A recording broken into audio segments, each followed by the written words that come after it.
All right, we're going to be going to Warrior's Way, which is graphically probably the coolest of all of the Street Pass games. It's also the one that's the most conducive to quick street passing, cleaning out your Street Pass roster, and getting another batch in. So some of the other games are quite time consuming.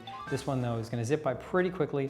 As with all the games, the more you play it though, the more wrinkles do open or reveal themselves, and that will extend the playing time a little bit. That's good news for some. For others though, I've heard them say they like this game because it takes the least amount of time, and so that might not be what they're looking for. I am a monarch in this game. I am trying to conquer the world. I've got 9 people that I've Street Passed with. So they're each gonna come through. If they don't own the game, then they just come through as a general. Tina here is just a general. The 46 there that I'm gonna take from her, or she's gonna lend that fighting force to me, those are the 46 people that were in her Street Pass Plaza.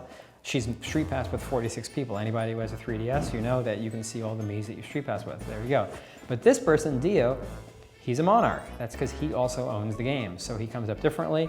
I can greet him peacefully, or I can attack. If I greet him peacefully, I think it sort of randomly decides how many of his characters he might give me to fight with. But I have such a larger army than him that I don't see any reason not to crush him.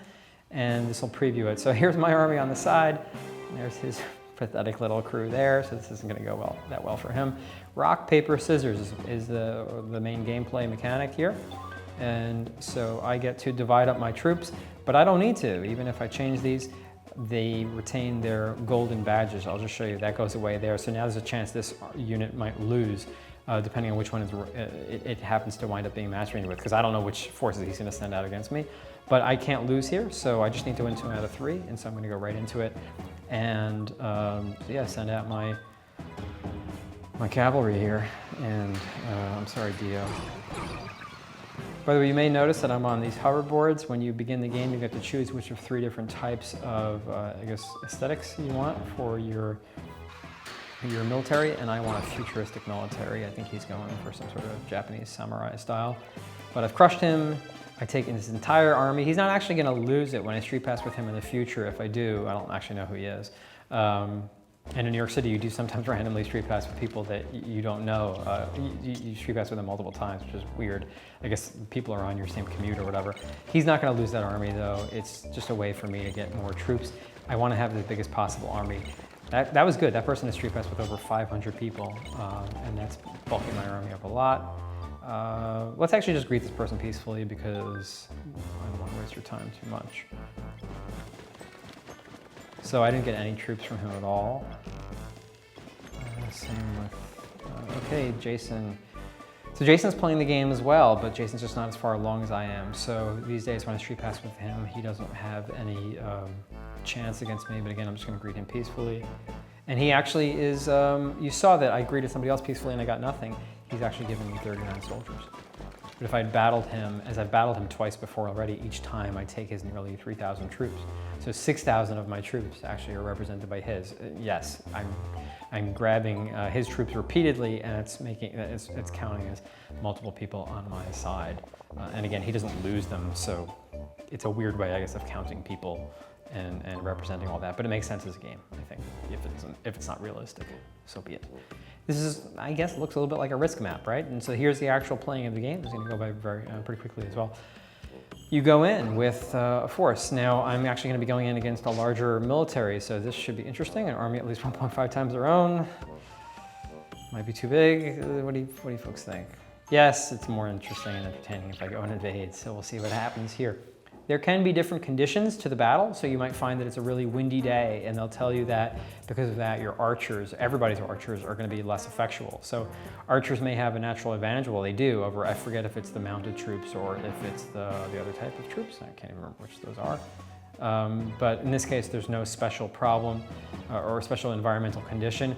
The previous military that I fought, the army I fought the previous session, which was actually yesterday when I was Street Passing with a bunch of different Miis, I was fighting a computer-controlled ninja army, and ninjas automatically trumped each in any type of military or unit that I had.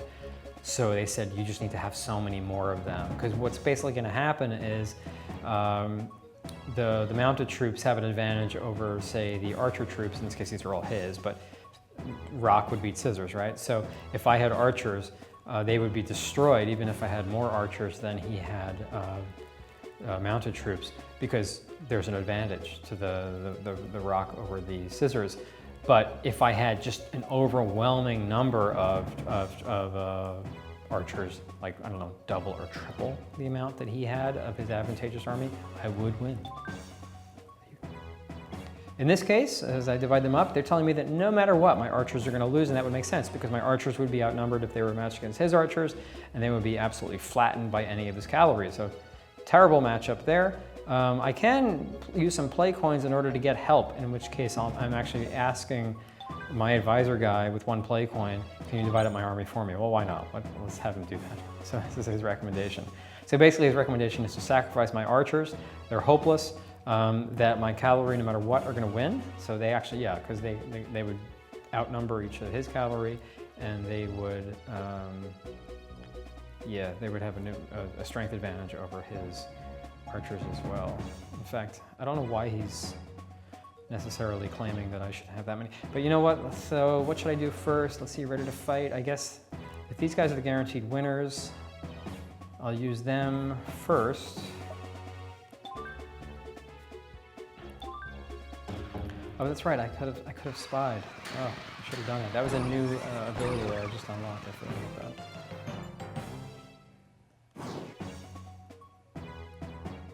Let's do that now. Let's see what happens. This is new to me as well, folks. All right, with my spy.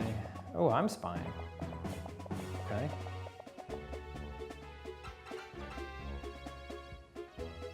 All right. So the cavalry is coming. So that means he's bringing in his cavalry. And so I obviously don't, I think I should win no matter what then, right? Because he's gonna bring in either his 10,000 or his 11,000, and I have nearly 6,000 spearmen, and they, hopefully, one of them as good as any 2 of them, I hope. I hope that's the way that the ratio works in terms of the rock, paper, scissors system. So instead of sending out my wimpy archers, let's see what happens.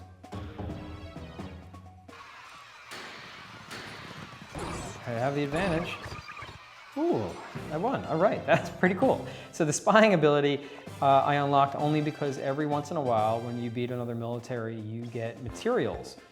Okay, out of his 28,000, I only got 2,800. I should have got more than that, I think. But you get building materials, and you can then use a lot of your army. You can let them leave your army and turn into workers. It costs a lot. It's like several thousand troops when I have a military of this size.